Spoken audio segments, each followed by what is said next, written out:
Under development करने जा रहे हैं, जो कि आपके सोशियोलॉजी ऑफ डेवलपमेंट का है।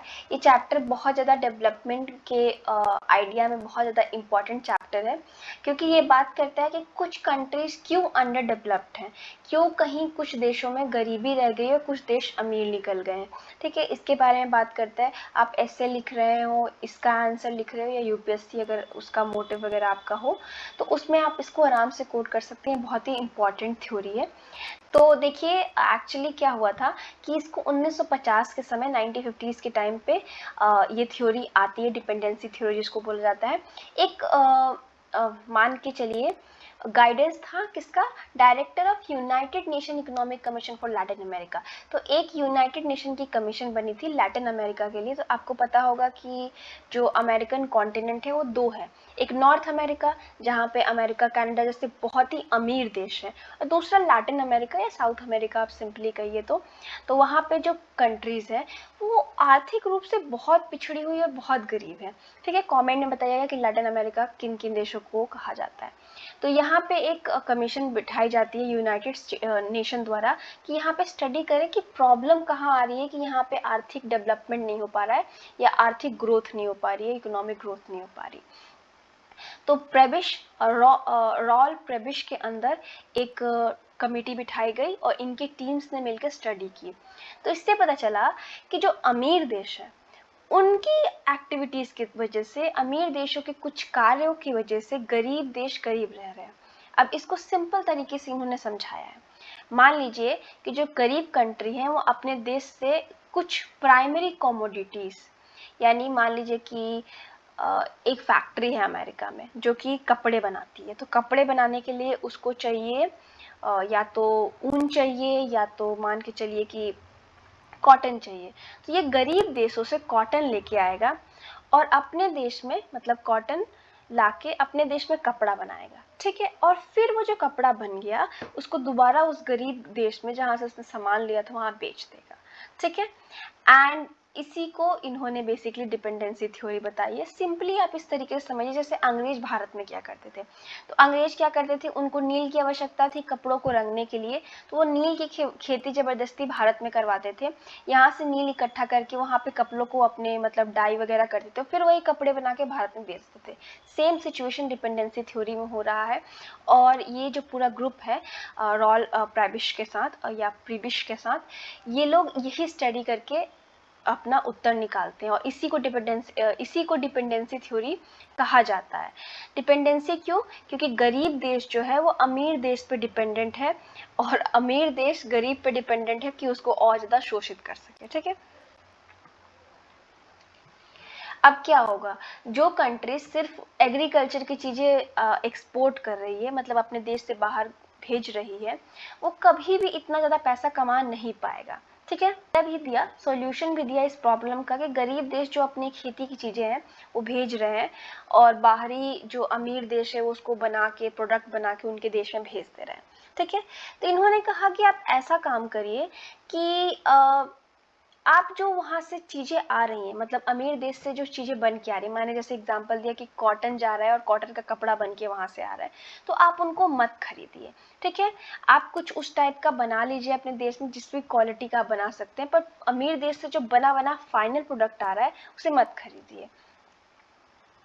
आप अपना जो कृषि का सामान है, गरीब देशों को उन्होंने एग्जाम्पल दिया कि आप अपने कृषि का सामान बेचिए, उनको दे दीजिए कि आपके पास कम से कम फॉरेन रिजर्व हो। लेकिन जब वो प्रोडक्ट तैयार करके आपकी कंट्री में बेचने आते हैं तो आप मत लीजिए, आप उसका कुछ सब्सिट्यूट या कुछ उसका जुगाड़ कर लीजिए कि कॉटन के कपड़े हम पहनेंगे नहीं, या सस्ती कुछ फैक्ट्री में आप बना लीजिए। इस टाइप का इन्होंने आइडिया दिया, सोल्यूशन दिया। ठीक है, अब किस वजह से इस पॉलिसी को फॉलो करना डिफिकल्ट था, इसके बारे में बात की गई कि उन्होंने प्रॉब्लम बता दी कि अमीर देश जो हैं वो गरीब देश को शोषित करते हैं, उन्हीं के यहाँ से सामान ले जाते हैं, अपनी फैक्ट्री से बनाते हैं, फिर उन्हीं को बेच देते हैं।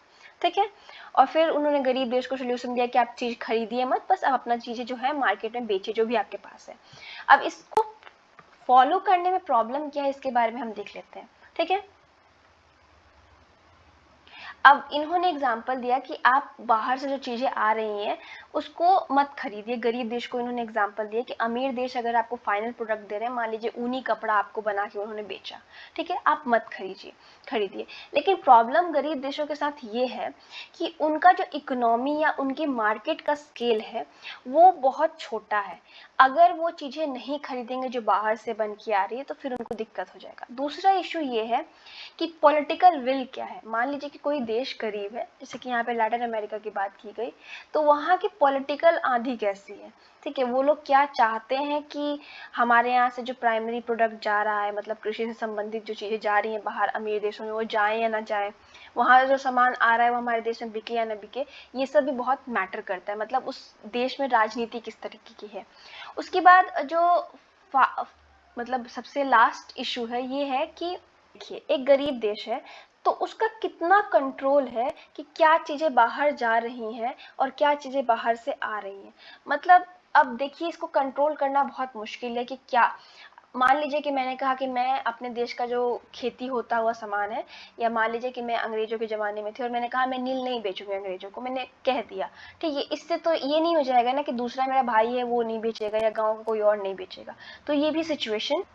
लेकिन ये जो थ्योरी डिपेंडेंसी थ्योरी आई, ये बहुत ही इंपॉर्टेंट थ्योरी थी कि इसने एक चीज़ को एक्सप्लेन किया कि क्यों गरीब देश अभी भी गरीब हैं, ठीक है, इस प्रॉब्लम को तो सॉल्व कर दिया।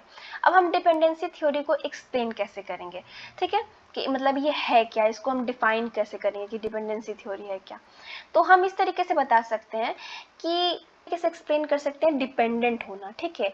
तो इसको हम इस तरीके से एक्सप्लेन करेंगे कि एक स्टेट या एक कंट्री कितना ज़्यादा उसके ऊपर बाहरी प्रभाव है, किसी भी मान लीजिए हम भारतीय हैं तो भारतीय लोगों पे राजनीतिक तौर पे, आर्थिक तौर पे, या हमारे कल्चर पे, संस्कृति पे बाहरी लोगों का क्या प्रभाव है और हमारी डेवलपमेंट पॉलिसीज पे क्या प्रभाव है, इसे हम डिपेंडेंसी कह सकते हैं, ठीक है। अब मान लीजिए कि कोई एक्शन रशिया में या अमेरिका में हो रहा है, उसका प्रभाव भारत पे बहुत खतरनाक टाइप का पड़ रहा है, तो हम इसको बोल सकते हैं कि हाँ भारत कहीं ना कहीं डिपेंडेंट है। आज के टाइम पे तो ग्लोबलाइजेशन में सब एक दूसरे पर डिपेंडेंट है, बट इस थ्योरी के हिसाब से, ठीक है। थियोटोनिस डॉस सैंटोस है, ये एम्फोसिस करते हैं इसकी हिस्टोरिकल डायमेंशन। देखिए इन्होंने हिस्टोरिकल कंडीशन की बात की। मान लीजिए कि अंग्रेजों ने हम पे कब्जा कर रखा था, ठीक है, तो अंग्रेज कुछ भी हो, भले छोटी कंट्री हो या XYZ कोई भी आप रीजन लीजिए, उनका एक हमसे बेटर मतलब पकड़ थी डेवलपमेंट पे, विकास पे, क्योंकि वहाँ पे इंडस्ट्रियलाइजेशन पहले आ गया, उन लोगों ने हमारे देश को लूट लिया, ठीक है। तो हिस्टोरिकली वो लोग थोड़ा हमसे आगे थे और हम हिस्टोरिकली उनसे पीछे हो गए क्योंकि उन लोगों ने हमारे देश को लूट लिया। इसकी बात काइंड ऑफ कर रहे हैं यहाँ पे। हमें 3 कॉमन फीचर देखने को मिलता है जब हम डिफाइन करते हैं डिपेंडेंसी को, ठीक है। जो डिपेंडेंसी के थ्योरिस्ट हैं, जो लोग भी थ्योरीज बनाए हैं, वो फर्स्ट बताते हैं कि डिपेंडेंसी का मतलब क्या होता है। प्रकार के देश होंगे। डिपेंडेंसी का मतलब ये होता है कि इंटरनेशनल सिस्टम में, तो मैं एक सेकेंड आपको एक्सप्लेन कर, मान के चलिए कि इंटरनेशनल जो सिस्टम है, ठीक है, वहां पे 2 टाइप के स्टेट होंगे, एक डोमिनेंट स्टेट, एक डिपेंडेंट,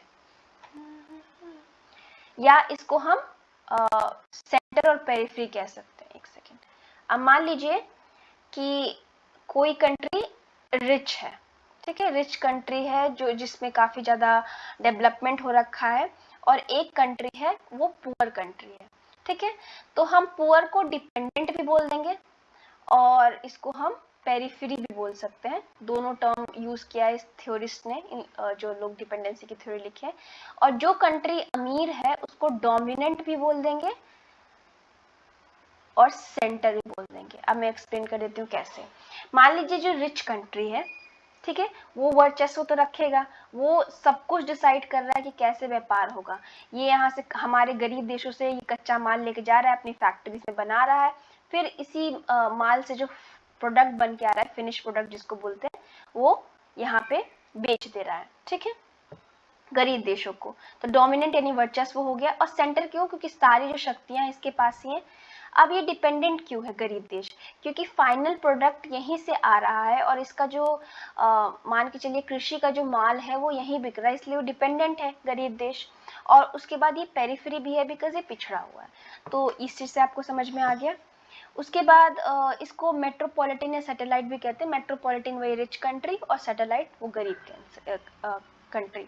उसके बाद डोमिनेंट स्टेट जो होते हैं वो एडवांस होंगे, इनके पास इंडस्ट्रीज बहुत अच्छी होगी एंड ये ज़्यादातर organisation of economic cooperation and development के पार्ट होंगे। उसके बाद अगर हम डिपेंडेंट स्टेट की बात करें, जैसे कि डिपेंडेंट स्टेट कौन कौन से हैं, तो इनको अच्छे से याद रखिएगा। जो भी गरीब पुअर देश जैसे कि लैटिन अमेरिका, एशियन कंट्रीज, हम लोग हो गए, अफ्रीका वगैरह, इनकी जो पर कैपिटा होती है या जीएनपी जो होती है, गरीबी काफ़ी ज़्यादा होती है सिंपली अगर बात करें तो, ठीक है। और ये लोग सिंगल एक्सपोर्ट कमोडिटी पे सर्वाइव करते हैं। सिंगल एक्सपोर्ट कमोडिटी, मान लीजिए कि हम लोग एग्रीकल्चर का सामान बेच रहे हैं तो वही बेचेंगे, ठीक है, मतलब वही बाहर के देशों में भेजेंगे, हमारे पास और कोई ऑप्शन नहीं है। अब तो खैर खुल गया है चीज़ें, पर पहले जैसे मान लीजिए कि अगर हमारा कृषि का ही सामान है तो कृषि का, और अगर हम अमीर देशों की बात करें तो वो फाइनल कई अलग अलग प्रकार के कपड़े पहनने के, खाने की चीज़ें और कई सारी चीज़ें बेचा करते थे क्योंकि उनके पास फैक्ट्रीज थी और वो अमीर थे। और यही एक तरीका होगा गरीब देश के पास फॉरेन एक्सचेंज का, मतलब जो भी चीज़ें वो बेच पा रहे हैं अपने देश से बाहर भेज पा रहे हैं, ज़्यादातर कृषि से संबंधित चीज़ें, तो इसी से ये लोग अपना जीविका चलाएंगे या फॉरेन एक्सचेंज इनके पास रहेगा, ठीक है। तो ये दोनों जो हमने बात की डेफिनेशंस जो ऊपर समझने की कोशिश की कि डिपेंडेंट क्या है, डोमिनेंट क्या है, सेंटर पे क्या है, तो इसमें हमें एक चीज़ समझने को मतलब इससे मिलती है कि एक कंट्री रिच है, एक पुअर है, और जो पुअर कंट्री है वो पूरा डिपेंडेंट है इस थ्योरी के हिसाब से, या जो रिच कंट्री है उसके शोषण की वजह से जो गरीब कंट्री है वो गरीब है, ठीक है। और जो अमीर कंट्री है ना उसके पास बहुत सारी चीज़ें हैं, जैसे कि मल्टीनेशनल कॉरपोरेशन, अलग अलग देशों पे उसने कंपनी खोल रखा है, international community market, foreign assistance, communication, मतलब टेक्नोलॉजी वगैरह सब कुछ है इनके पास, एडवांस इंडस्ट्रीज है। उसके बाद इस थर्ड पार्ट अगर हम देखें इन डेफिनेशन का, तो ये बताते हैं relation between dominant and dependent state, ठीक है। जिस तरीके से मार्क्स बात करते हैं कि पूंजीवाद में एक पूंजीपति होता है और एक शोषित वर्ग होता है जिसको पूंजीपति दबाता रहता है, सिमिलर है यहाँ पे ये बात कि जो अमीर देश है, जो डोमिनेंट है, जिसका वर्चस्व है, वो कहीं ना कहीं जो डिपेंडेंट स्टेट है उसको कहीं ना कहीं दबाता है, ठीक है।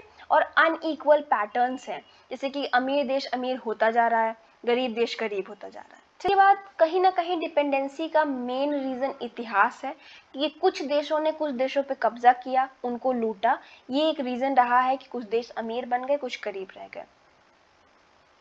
अब जो लैटिन अमेरिका के यहाँ पे जो बात की गई है वो कहीं हद तक बहुत लोगों के अलग अलग लोगों के कंट्रोल में रहा, इंटरनेशनल सिस्टम ने बहुत सारे उसको दबाने की, कुचलने की कोशिश की गई है, इस वजह से वो अंडर डेवलप रहा है, इसमें बात की गई।